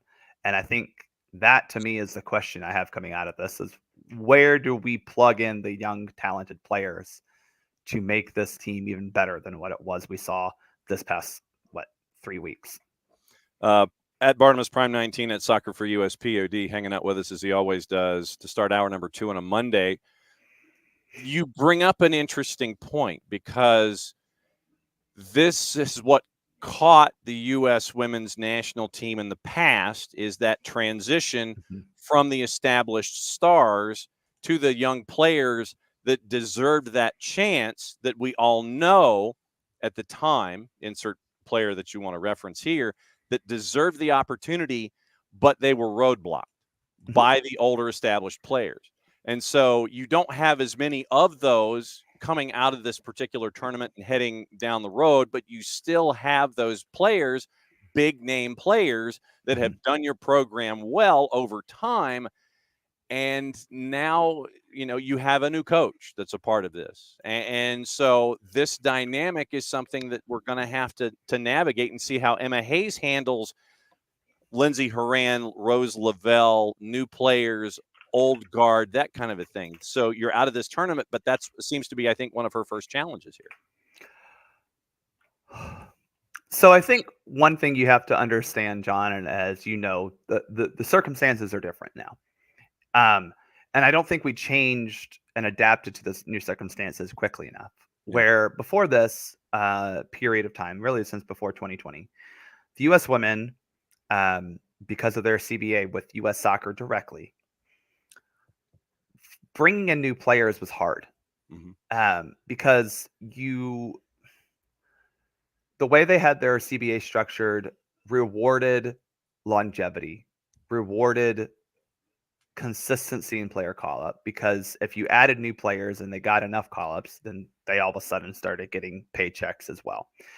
So that's one of the benefits of the new CBA, where they're not getting paid a salary, basically, right? That was the issue. So now that you don't have the salary structure, or even this subsidy structure with U.S. Soccer and NWSL, you do have the ability to bring in players whenever you feel like it, right? You should be exploring the depths of talent in NWSL, and again, that is deeper than any league in the world. So Emma has her job cut out for her, because she needs to actually do some scouting. Curtains, baby. Yeah, I mean, it's a little bit that, you got to go do some recruiting, to go do some scouting. You've got a Lily Johannes that you still got to convince that she needs to play for the U.S. women. You got some other players in NWSL, some of them brought in, but, even a girl like Hal Hirschfeld, who wasn't truly part of the team, didn't get the medal, even though she was on the team. Those are players, and there's more. I mean, we saw Emily Sams, but there's other center backs in this league that probably need to get looks as well. Right backs and left backs. I mean, I think left back is a question. So Emma now has the ability to use camps going forward to actually explore the depths of the player pool. And I think that's something that other coaches either haven't been able to do for legal reasons, we'll just put it that way, or in Vlatko's case, didn't do a good enough job at actually turning over every stone to find the depth. It's going to be interesting with that going forward and seeing how this gets navigated. I know that a lot of folks going into this tournament, they looked at the Alex Morgan omission, and they were like, but she was on the commercial, promoting things. But yeah, the Alex Morgan, I'm sure that a lot of folks initially were surprised by the Alex Morgan omission, but you saw what Emma Hayes saw in the attack, and having the talent that was on hand. And to your point, it is going to be an embarrassment of riches, I think, for Emma Hayes over the next handful of years, because of all of the young talent that's here. And just happens to be local, Hirschfeld, Croy Bethune, just saying. And all right, sidebar, the not getting the damn medal for being on the roster, that bugs the hell out of me. I mean, I know that, like, in the past, if you were the manager of the team that won the gold in baseball, you didn't get a medal. But the fact that you're on the roster, but you're a reserve, or whatever the terminology is, that just bugs the hell out of me that you don't get a medal. Well, John, there's a lot of things we should change about the Olympic soccer tournament. That might be one of them, because why do you have alternates where you just have a squad of 23 players? Expand your roster. Abby, Jane Campbell and Hal Hirschfeld did not get medals because they never appeared on an actual match day roster. They were alternates, but they were never fully rostered. Whereas some of the other alternates, like Croy Bethune and Emily Sands, made match day rosters, so they got a medal. But Hirschfeld and Campbell didn't. So I think that would be just the easiest solution, is just make it a 23-player roster. And you should also increase the field to 16, like you do on the men's side. Oh, if no. Anything, the men's should only be a 12-person tournament, but that's. No, but we can't expand the women's tournament to 16 because of the costs involved. What an unmitigated bunch of you-know-what. Yeah. Horse-ish. Yep. We can't expand the tournament to 16. The hell you can't. But we let Australians break dance, but we can't, let more soccer teams in. Oh, that was another thing that annoyed the hell out of me, among other things. When you look at Marta and her legacy, I guess, what would you consider to be her legacy in the sport? I mean, she did get her swan song, even with her 2-match suspension. Brazil makes it to the last match. But when you think of Marta, what comes to mind? Marta is someone who brought beauty to a game that for the longest time was dominated by grit and ruggedness. I think she single-handedly showed that women, South American women, can and should be able to play soccer. And I think you just look at her longevity. I mean, 2007, she gets the silver at the World Cup, and then she gets the silver in 2024 at the Olympics. That's it's a long career, John. That's what, 17 years? 17 years. And that's just between medaling at tournaments. Yeah. And I think she has shown she's brought Joga Benito, she's brought the beautiful game to the women's side of things. People want to credit Spain for doing that. No, Spain doesn't deserve any credit. Congrats, Barcelona. You figured out that you could allow women to play soccer. Marta was doing Marta was doing all these, the flair, the inspirational before any of that. And I think that is something that the game will not just miss, but be thankful for a long time, because I think Marta redefined how women's soccer can and should be played. What other takeaways do you have from the 5-ring circus in Paris? Good, bad, indifferent, ugly. What else sticks in your mind from the tournament? Well, I do want to talk about the men's team for a second, because I think there's this narrative like, oh, well, men's soccer crapped at the Olympics. And I'm like, this was not a team that was supposed to medal. Like, this team achieved probably what you expected it, but there was no real expectation for it to achieve more. And I think if you're the U.S. men's program, you need to reevaluate how do you build that Olympic team, and how do you convince some of your better players to be a part of it? Because I think it's very clear overage players of Miles, Georgie, and Walker weren't the difference makers that you needed in a tournament like this. Some of them you kind of had to play. I don't know. Well, and that's the thing is, I think legitimately Miles and Walker having to play at center back is the problem. You need to figure out how are you, finding better young center backs. But I think if you're the men's program, you have to look at how do you build a better Olympic roster. If you look at the tournaments as a whole, I think, as we discussed, you need to increase the women's side to 16 teams. It just makes sense. And I think also when you look at the women's tournament, and really the men's too, is the downtime in between games is too short. It's almost dangerous to have people playing with only 2 days of rest like this. Soccer is one of those sports where you do need a full several days of recovery. A lot of other sports, you don't need that. That's just the reality. Or your recovery time is just so much shorter. Basketball, volleyball, these other team sports, you can do that. But in soccer, you need a lot of downtime to recover because you need a full day to let your body. You just ran for 90 minutes. Your body needs to physically recover.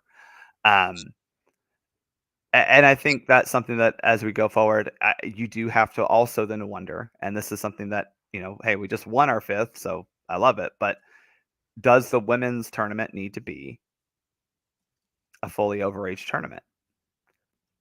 Does this format work? And do you want to continue to prioritize the Women's World Cup? Or something that I've seen on Twitter that I fully agree, I think futsal should be part of the Olympics as well. Absolutely. I think I would rather that than, I think that would be great. And by the way, our women's futsal team would probably do pretty well there because we properly support it. Mm-hmm. That would be something I would actually love to see, is how do you get futsal at the Olympics? Because it's a similar but so unique and different sport from, the outdoor game. And also, look, no matter how you count them, the U.S. won the most golds, the most medals. And despite what other people want to say, China didn't get the job done. We did. I mean, we won by 35, I think 30 some medals. Mm-hmm. And I know it's not a real competition. Let's be real honest.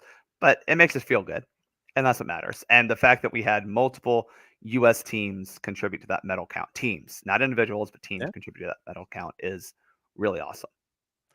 And you saw a lot of different sports getting the medals that were attached that were atypical medaling opportunities for the United States. I mean, you're seeing it in cycling, you're seeing it in canoe. Just all over the place. You're seeing, and there were ones where you were anticipating a medal and didn't get it because of the competition increasing. Water polo on the women's side. And that, I think, again, is I think people need to understand why the U.S. is so dominant at these sports. And it comes down to one thing and one thing only, John: the NCAA. Okay. Maybe not one thing and one thing only, but I think the U.S. benefits greatly from having collegiate athletics, and we take that for granted a lot. And we also don't support a lot of the non-football and basketball, sports in the Olympic or in the NCAA. But we have collegiate water polo, we have collegiate rifle shooting, we have collegiate gymnastics. We have all these sports at the collegiate level. And so if you're looking to watch Pommel Horse Guy, yes, he's competing in men's gymnastics. If you're looking to support, who was another one that we had? There's tons of track and field people who are where they are because they were able to compete in NCAAs. Don't be afraid to go out and support those sports. They're called non-revenue sports for a reason, but you can still support them by going to a game and paying the $5 to $10 it takes to get in. And we have, unfortunately, here in the U.S. and Georgia, we don't have as many top flight men's soccer programs, but we do have one at Georgia State. Georgia Tech doesn't have either soccer program, but you can go support them and catch a game. So there's your list right here. And it's an excellent unintentional plug of Soccer's in Session, by the way, because here's the list of all of the programs in the state of Georgia, all the conferences that are represented, men's and women's. You've got everything from Albany State as an HBCU that has a women's soccer program in the Peach Belt in Division II. You've got NAIA, multiple conferences in the NAIA. You have, to your thought, all the Division Ones in the Fun Belt, and the SEC and all these other places. And so, yes, Sun Belt needs to step its game up because right now it's being dominated by two mountain teams. Just plug that in there. Marshall and West Virginia bringing soccer to the South. Mm-hmm. Yeah. So, I mean, hey, South's got something to say, and it just so happens that West Virginia is included. But yeah, we're going to be making the rounds and catching up with a lot of these programs. Some have already started their summer, fall season. Some are holding off until Labor Day, but we're going to try and catch up with as many of them as humanly possible to let everybody know what's going on when it comes to Soccer's in Session. What's going on with Soccer for USPOD? We're recording either tonight or tomorrow, depending on when our availability is, to brag and boast and celebrate the fact that women won a 5th gold medal. If you want analysis from this particular show, this is probably not it. Because at some point you just have to look. You can analyze and do all the XG and the X post shot expected goal and the all these metrics, or you can just go, we freaking won. Let's celebrate. Well, and I think that there's going to be a different word than frickin' on your show. Maybe, possibly. There you go. I won't blow that. I haven't blown the explicit rating yet. I haven't used too bad of words. Oh. That was the other thing that I wanted to talk to you about before you get out of here. It was, let me see if I can find it. Apparently, and it has to do with our friends in Canada Soccer. Let me see if I can find it quickly before you get out of here. And I know I don't want to get you in trouble with the real world. Okay. So, and this happened once again on the weekend in the news dump from our friends at Canadian Soccer Daily. MP asks Heritage Committee to summon Priestman, Herdman to testify before Parliament over the Canada Soccer drone scandal. So, Ottawa obviously paying attention, with everything with the boycott back in Vancouver in 2022.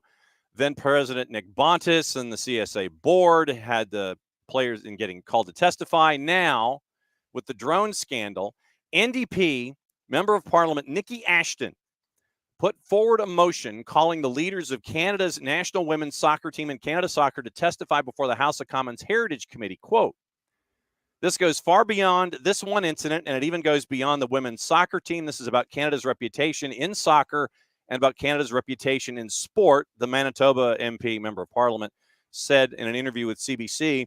We as members of Parliament and Canadians deserve to know how we ended up in this situation, more importantly, how we can fix it. We need to make sure that at the highest level, we're making it clear that you win because of the hard work. You don't win from cheating, from spying, and then not tarnishing other people's reputations. That's not what soccer is about. That's not what sport is about. That's not what Canada is about. And so Ashton wants Priestman, Jasmine Mander, analyst Joey Lombardi, and John Herdman to be called to testify before the Heritage Committee per Ashton's motion.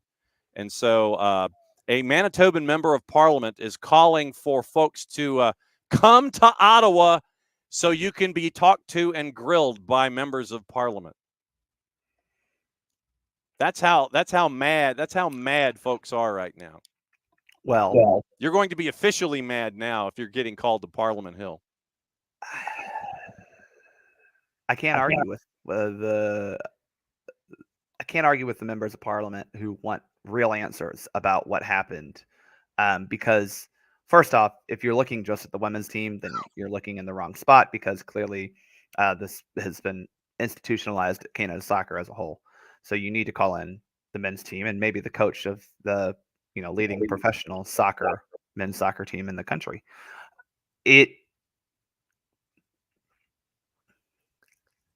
We jokingly say, if you ain't cheating, you ain't trying. Yeah. And there is a lot of truth to that, about everyone in this sport is in some way, shape, or form gaining an unfair advantage over their teams, their opponents. But I think the problem what you're seeing here is this is more about invading the sacred and private spaces of teams, and drone to film practice is very different than hiding out in the woods with a walkie-talkie and some binoculars. And I think that's where this all comes down, is that this was an egregious and quite honestly shameful overstep of what you even consider within the ethical gray areas of sporting competition. Do you think that this is actually going to happen, or was this Nikki Ashton, a member of Parliament, just sitting here and taking? No, I mean, I feel like, it's obviously the U.S. We have one party who calls a damn investigation into anything that they just don't like, but this does need to be investigated, or at least questioned, because you need to figure out, is this something that as I said, this is about a national embarrassment, but this is also something that, like, when you look at it, you need to understand, is this something that's happening in all Canada sports? How is this, how is government money, because Canada Soccer does get some level of government funding. Yeah. And so if any sort of government money was put forth to cheat like this, that's going to be a problem as well. And so, yeah, I mean, I think this is something that probably does need to be investigated. I would want this to be investigated by U.S. Congress if something like this happened as well. But, what it actually leads to, who knows? But there's a lot of questions that they definitely want to get answers to. On Parliament Hill, we'll see if it happens. As always, my friend, thanks for dropping by on Monday after a busy weekend on a bunch of different levels that came at the end of it by adding number 5 to the whole thing. And still folks that were alternate. We don't have soccer for like 2 weeks, John. What are we going to do? Oh, well, we got soccer. I mean, you what's your mug, sir? Yeah, see, we got soccer. We'll have U.S. soccer for a couple weeks. Yeah, we got soccer. We got plenty. We got U.S. soccer for a couple weeks. We got plenty to talk about. But yeah, it's gonna be fun. We have Premier League starting, and that'll be something we'll start. We'll talk about in our next episode. Is kind of previewing that season for our guys and gals in Europe. We're at an inflection point, I think, for U.S. soccer right now. I think you got renewed faith in the women's team. You got some excitement and questions about the men's team. Hopefully we get a coach before September. There's going to be some news coming out, that's for sure. Yeah, no doubt. Be well, my friend, and hopefully I didn't get you in trouble with the real world. We'll catch up with you soon. Y'all have a great Monday. All right, that's Bart. And so Bart's going to go continue finishing his second cup of coffee on his with his Arsenal mug as he gets ready for the Premier League, and we continue to go there. There was some other news that has come across, and it's more player movement. It's not necessarily. Well, I guess I can't just sit there and not do something, because I kind of have to. I have to make sure that we're consistent when it comes to all of our programming. So we'll go here.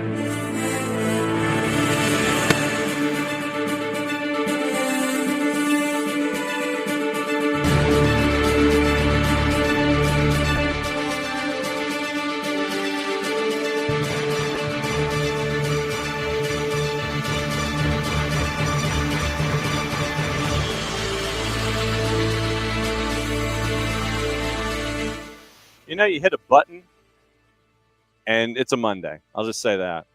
I'll explain what happened just a second ago. All right. There are no such things, I think, as left-handed mouses for computers. So what I have done is I've kind of adapted my – actually, this isn't breaking news, so I'll hit the breaking news sounder in a second. All right, I'm going to pause it. All right, so story time with John here in the studio. With mouses for computers being for right-handed folks and me being left-handed, technically I'm ambidextrous. But I like to use the mouse with my left hand, and I'll write with my right hand during the show and take notes.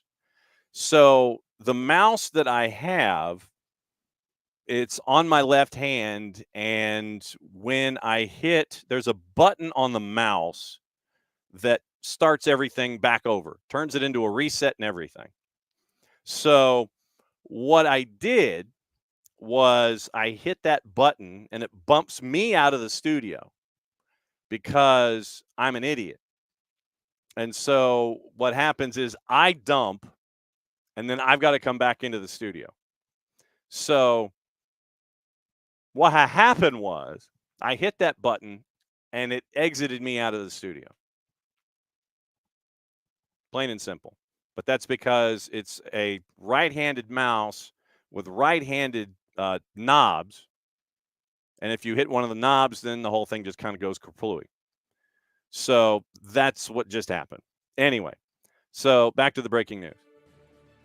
All right, it's from New England, and New England is getting things done with their window. They've acquired Nigerian central midfielder from Royal Antwerp, Al Hassan Yusuf, From Royal Antwerp, undisclosed fee.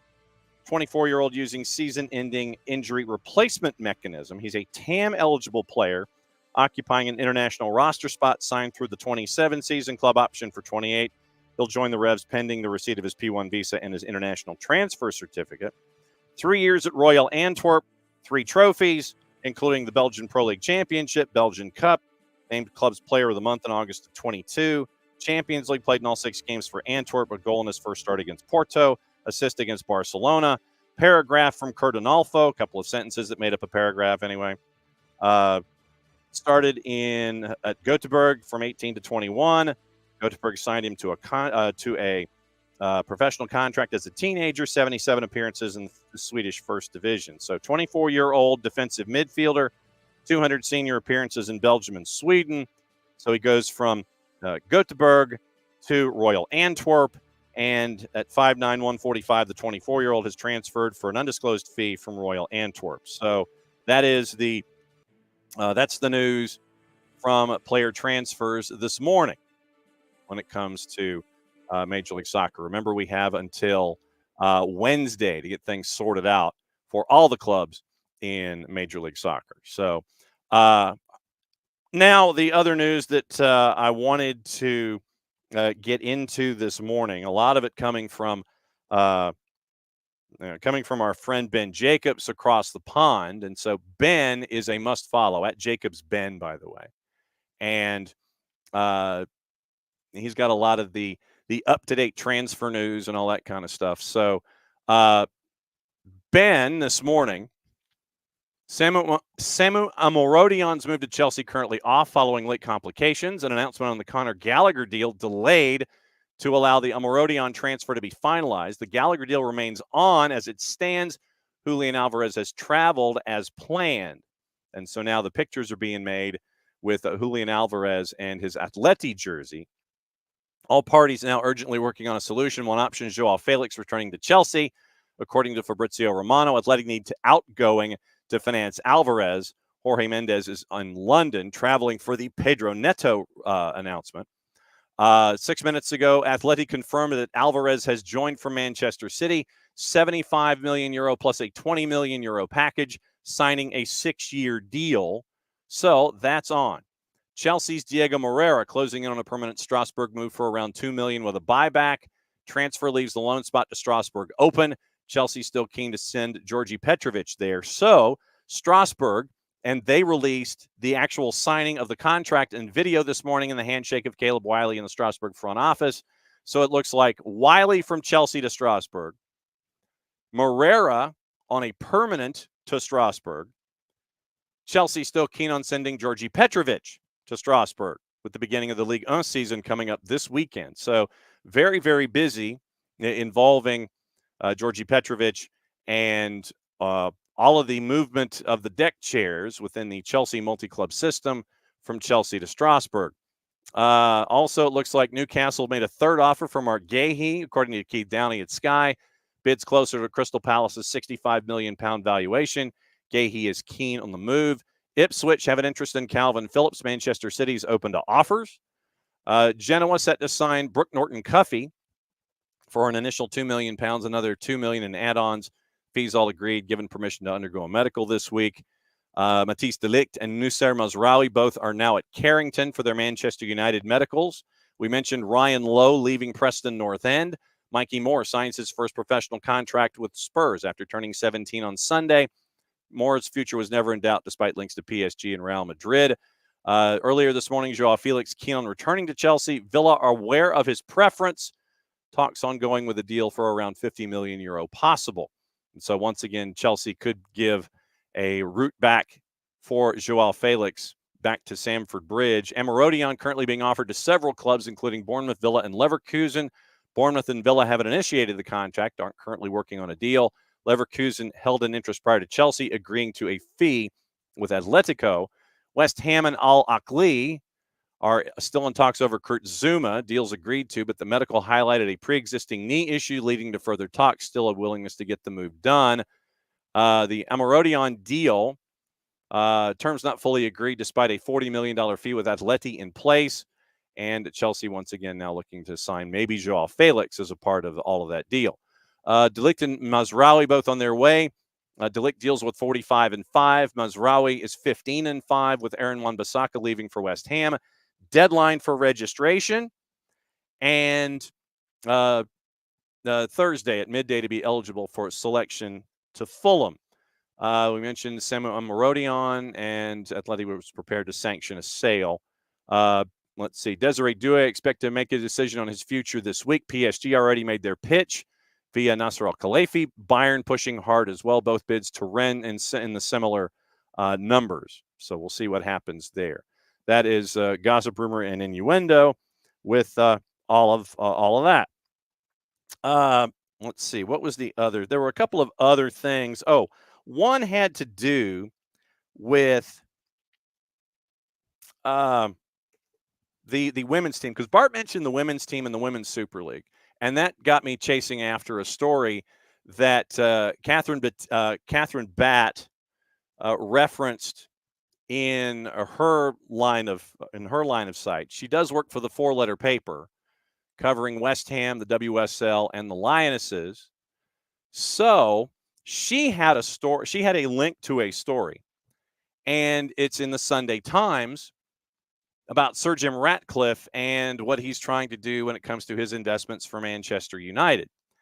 And in the interview, it came up about the women's team. And here's what Ratcliffe said about the women's team and Carrington. And let me, it's the old song says, let me clear my throat here. Hang on just a second. All right. So Sir Jim Ratcliffe was asked about all of the renovations going on at Carrington.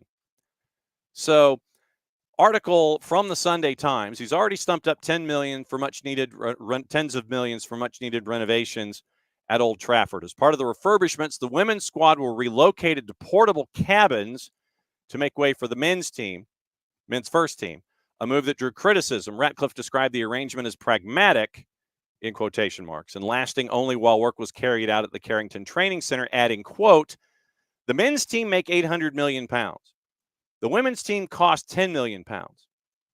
And NEO spokesman said, quote, we've invested £10 million in the women's facility, and they'll be back as soon as the $50 million revamp of Carrington is complete. So the women's team has been relocated to portable cabins, I'm guessing in our vernacular here on this side of the Atlantic, it's trailers. So Ratcliffe, the men's team make £800 million. The women's team costs $10 million. I don't think that won him many friends. So the article is in the business section of the Times if you want to read more about what Sir Jim Ratcliffe has done for Manchester United. And it was written this past weekend by Nick Rufford. And it's a deep dive into Sir Jim Ratcliffe and his business interests and Ineos and all of that, plus what he's doing at Manchester United. So that might be your required reading, would be going to the Sunday Times into the business section to learn more about Sir Jim Ratcliffe. Also on the board this morning, a couple of things. One from our friends at Yosemar Football. And once again, it has to do with an investigation. And once again, if you're into soccer investigations, then this is the place for you. They do fantastic work. So the new article by Yosemar Football titled White Elephants and Green Lies. And they have basically everybody on the story. Auclair, Brown, Kerr, Kunti, Maneri. 5 reporters on this story from FIFA and all of the tournament. So that was the headline. Gianni Infantino boasted that the World Cup in Qatar would be the greenest ever. It turns out that the 22 tournament was the dirtiest in history. Infantino had promised that they aim to make the FIFA World Cup Qatar 2022 carbon neutral. Video posted June 5th of 2022, coinciding with World Environment Day. As a signatory of the UN Convention on the Climate Change Sports for Climate Action Framework, whose stated ambition is to achieve net zero by 2040, World Football's governing body would actually be ahead of that timetable if it managed to organize the first ever carbon-neutral global sports event.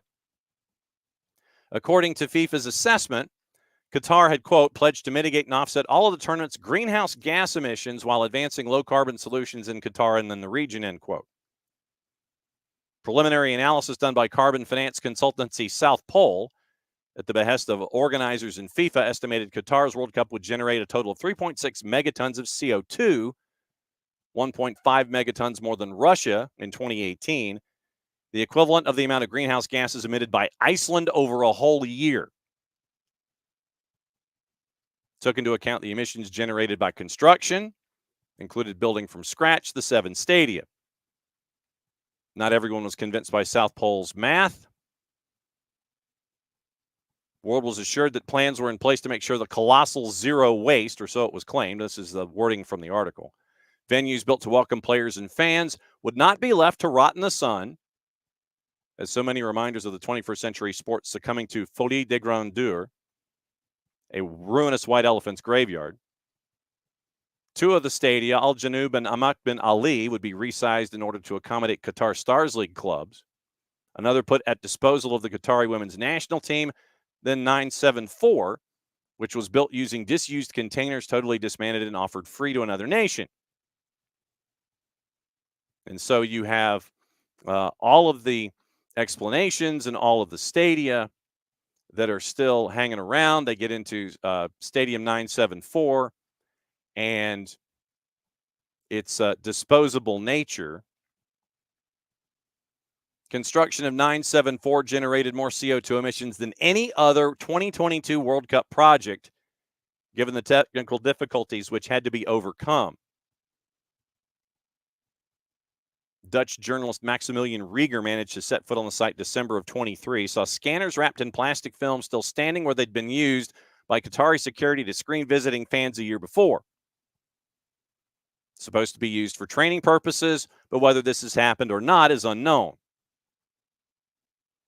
Question was put to the Qatar Supreme Committee. Plans for the postseason tournament of use of Stadium 974 are still being assessed and will be announced in due course.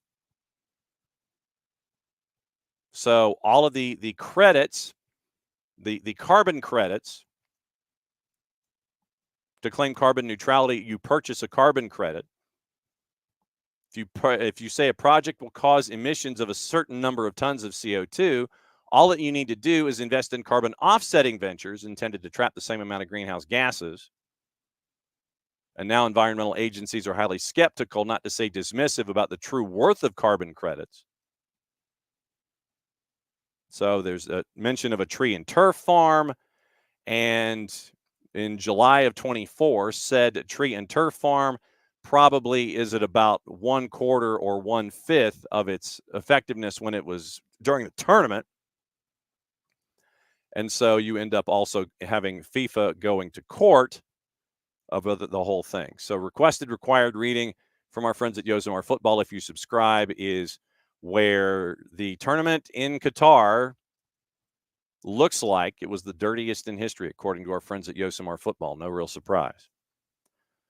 Also, that I had on my list this morning, Anson Dorrance retired, or is announcing his retirement effective immediately.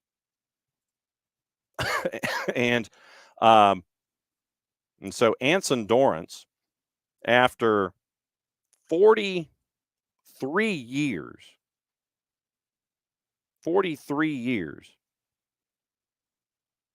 is leaving the University of North Carolina. And there are a couple of different thoughts on that. We'll get into that in a sec. Quick remind, another piece of breaking news quickly. Sporting director George Heitz today announced he'll depart Chicago Fire following the conclusion of the 24 season for personal reasons. Kansas City Current and midfielder Claire Lavaget have mutually agreed to terminate their contract. Lavaget is now free to pursue an opportunity with Real Sociedad Femenino and Spanish Liga F. Now, yesterday, when Anson Dorrance announced that he was leaving the University of North Carolina, with all of the building that he has done in the state of at the University of North Carolina. So Dorrance announces, and I know that we've got to go, and it'll be really quickly, but apparently a large article came out where Anson Dorrance, once again, announces his retirement after 45 years, I believe. According to the University of North Carolina at Go Heels, 21 NCAA championships, retiring after 45 seasons directing the women's soccer program at the University of North Carolina. Dorrance informed A.D. Bubba Cunningham of his intention to retire on Friday, August the 9th, told the team Sunday afternoon. Press conference with Chancellor Lee Roberts, A.D. Bubba Cunningham, and Anson Dorrance is set for 2 o'clock this afternoon at the Dean Smith Center. They open their regular season August 15th at the University of Denver. Damon Nahas is going to lead the team this season as an interim head coach, and Bubba Cunningham is going to direct a national search. And I need to find the article, and this may also fall into required reading.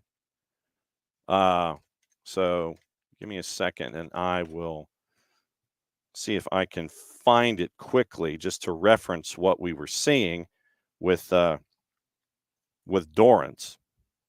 And it comes from our friends at the Assembly NC, theassemblync.com. Matt Hartman, in late May, produced an article about Dorrance, and it gives a lot of background into what has been seen with Anson Dorrance over the last handful of years. Back-to-back frustrating season enders already raising questions when the Daily Tar Heel reported 21 players from the 2023 roster were leaving. 9 of them transferred, 11 went pro, another went to a non-soccer career, then 3 of the 7 expected rookies for 24 opted to go pro instead. 3 coaches have left in the past 2 years. One, Alex Kimball, exited after only a few months as a coach following a university investigation into allegations she was dating a player. Kimball said she did not date the player, did nothing wrong. The Assembly interviewed 8 former players who were on the team in recent years or have remained close to it, most of whom have spoken anonymously because of Dorrance's influence in the soccer world. Though some said they had good experiences with the program, others described a high-pressure system that they said isn't supporting all of its young athletes, to the detriment of their well-being and their winning record that made Dorrance and UNC women's soccer famous. Dorrance said in a statement that he cares about all of his players and has worked every day for 48 years at Carolina to make their college experience the best it can be. Anson Dorrance at 73. Press conference later today. We'll probably get into this more tomorrow as we go. Another quick note before we go. It is Joaquin Pereira. It looks like it's officially official. Leaving Atletico Tucumán for Minnesota United. Tucumán sold 70% of the transfers, so they hold on to 30% going forward. Once the visa and the international trade certificate are in, travel to have a medical checkup, signing until December of 2027. So that comes from Cesar Luis Merlo, Joaquin Pereira to Minnesota United after everything is signed on the line that is dotted. We can see what will happen there. Today, what to watch, where to watch it, all of that before we go. And we do have lower division activity in England that will happen later this afternoon. You can watch that. So today, it's really quick. Got a couple of matches, and then we have Libertadores and Sudamericana. We'll catch up with Dino Torres about that on Thursday. Today, real light. Being in Espanol, 2 o'clock, Turkish Super League, Rizespor and Başakşehir. That's at 2. Season Pass has Leagues Cup late night, so you'll have Leagues Cup after dark with Pumas and Seattle at 10:30. Then 3 o'clock on Golazo Network in the championship, Luton Town and Burnley, 2 of the teams that were relegated last year from the Premier League, squaring off at 3 o'clock this afternoon. So You have all of that activity today, and we didn't get into the twos a whole lot. So later today, probably within the hour, twos review gets posted. You can listen to the highlights. We'll show the highlights tomorrow. You get to hear from Steve Cook, Caden Moore, and Nick Firmino, and you get to hear the highlights of the 2-1 win as the win streak for Atlanta United 2 has reached 3 matches. And you can go to our Mixler site. You can go back and listen to the match and some of the pregame show, and you can listen all the way through with the match with me, Maddie, Jarrett, and Daniel Russo. And we're posting the interview with Daniel Russo from halftime, posting that to the app as well. So pretty full day on a bunch of different fronts, but we'll probably get more into Anson Dorrance tomorrow. And we are chasing our friends from Soda City after they have won a tournament, the UPSL tournament that Jason called in Pittsburgh. Soda City, they were the 3 coming out of their conference, and they had a magical run to win a title. They beat Inland Empire yesterday at Highmark in Pittsburgh to be the UPSL champs. And so we're trying to track down Soda City and see if they can hop on the show with us tomorrow, and we'll look at everything there as well. Chasing colleges, chasing USL Super League, chasing a lot of different stories and a lot of different folks, and we'll be back at it again in a little less than 22. Thanks for putting up with everything here on the SDH Network. Let me say hi to everybody before we get out of here. It is hi to Ricardo, and hi to Heath, hi to Harry, and we're going to be eliminating our buddy Dr. M. Crazy because he's a bot. Morning, Alex. Morning, Abby. And let's see. Morning, Unk. Morning, Jay Lesniak. I think Jay Lesniak is new. And once again, thanks to Alex, as always. So thanks to all of you guys for hanging out, and thanks to Derek, who's been lurking all morning.